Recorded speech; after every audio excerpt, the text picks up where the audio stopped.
Hello friends, this is Pastor Steve Knutson. I bring you a light for today for this Maundy Thursday, the night that Jesus celebrated the Last Supper with his disciples. This carving at the front of the church is based on Leonardo da Vinci's painting The Last Supper, and it captures the moment when Jesus says at the supper that one of you will betray me, and then institutes that last meal. I thought we'd just take a moment and look at the cluster of disciples and just to see a little bit about their astonishment and wonder. So we're going to begin over here on the left with these three.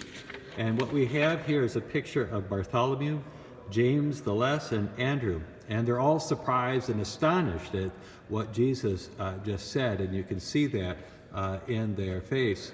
And we move over, and the next three disciples that we capture are Judas, Peter, and John. You can look at Judas, and he is the one figure, the first one there. He's holding the bag of coins, the 30 coins that he has received from the Pharisees to betray Jesus.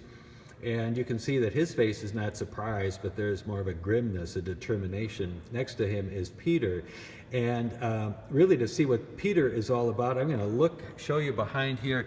There is his hand tucked behind, and you can see the knife that is in his hand, the knife that Peter will use when Jesus is arrested and he cuts off the ear of one of the slaves.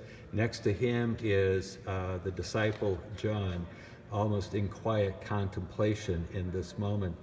We have Jesus. We're going to come back to him, but the next three are pictures of Thomas and James and Philip. And as you look at them, you can see that Thomas, the first one, is upset. James is shocked, and Philip is looking for an explanation as to what this all means. And then we look over here. We have three more disciples.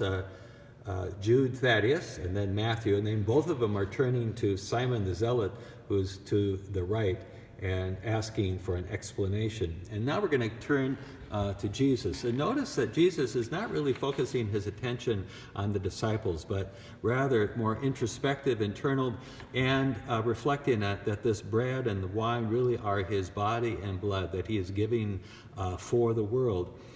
Where it hung in the painting hung in the monastery, there was a sense that Jesus was continuing to offer to those people and to the world his body and blood for the forgiveness of our sins. Following this meal, Jesus and the disciples will sing a hymn, and then we'll go out to the garden where he will pray, and then Judas will come with the soldiers to betray Jesus, and he will be arrested and taken into custody as we prepare for the events for Good Friday. So on this Maundy Thursday, blessings and peace be with you, and until tomorrow, have a good night.